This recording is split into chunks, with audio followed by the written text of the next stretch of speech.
The moon hung low over the city of Oslo, its pale light casting long shadows on the snowy streets. It was a bitter February night, and the world slept soundly, unaware that history was just hours away from being rewritten.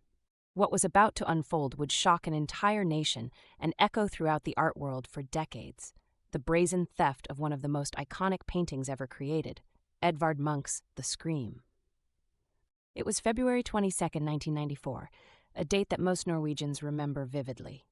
The Winter Olympics were in full swing in Lillehammer, and all eyes were on the athletes.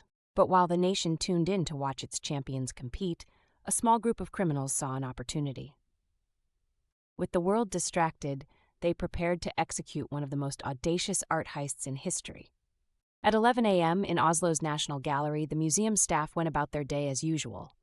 The painting had recently been moved into a secure exhibition in honor of the Olympics, but security was, by modern standards, alarmingly lax.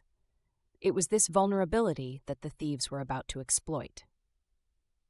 In broad daylight, two men wearing black ski masks approached the museum. They carried a ladder, an unusual sight, but not alarming enough to raise suspicion from passersby.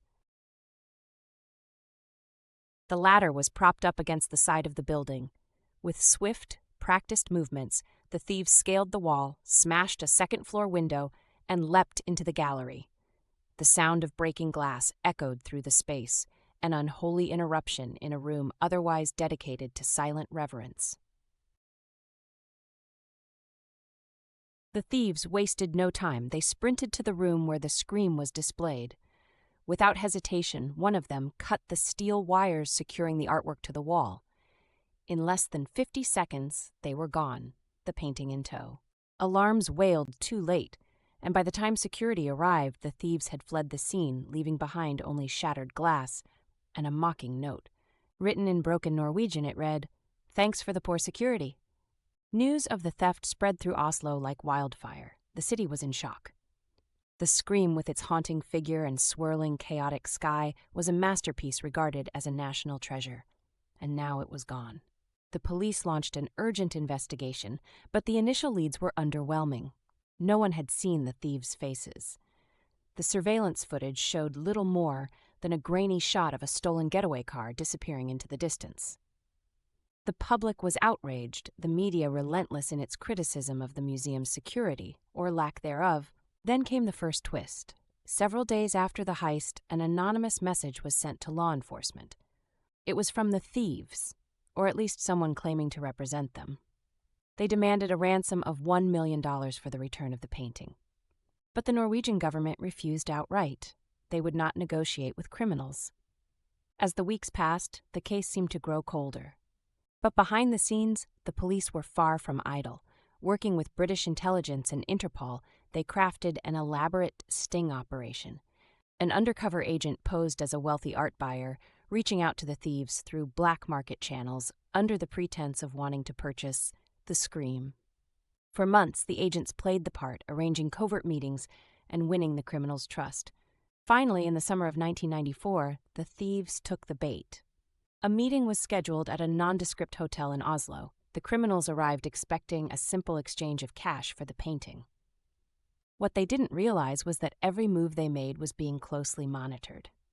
At the critical moment, police stormed the room, catching the thieves completely off guard. Within seconds, it was over.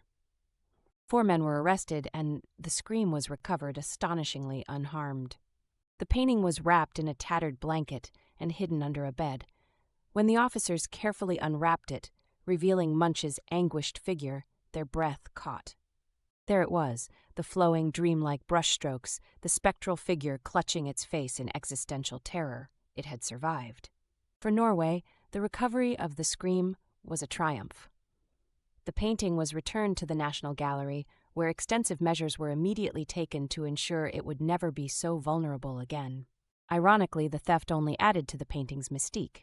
Its value skyrocketed in the years that followed, as did its notoriety. But this was not the end of The Scream's tumultuous history. In 2004, another version of Munch's masterpiece was stolen, this time at gunpoint, from the Munch Museum. Once again, the painting was recovered, as though it were a thing that refused to disappear for long. Today, the Scream hangs behind reinforced glass under constant surveillance as though daring the world to try again. Its long, storied journey through theft, intrigue, and recovery has only deepened its legend. It is not merely a painting but a survivor, a testament to human creativity, folly, and resilience. And so it remains, a silent witness to its own brushes with disaster, its gaping mouth frozen in eternal despair, reminding us of the chaos that lies just beneath the surface of calm. The Scream endures, and with it the stories of those who tried and failed to take it away forever.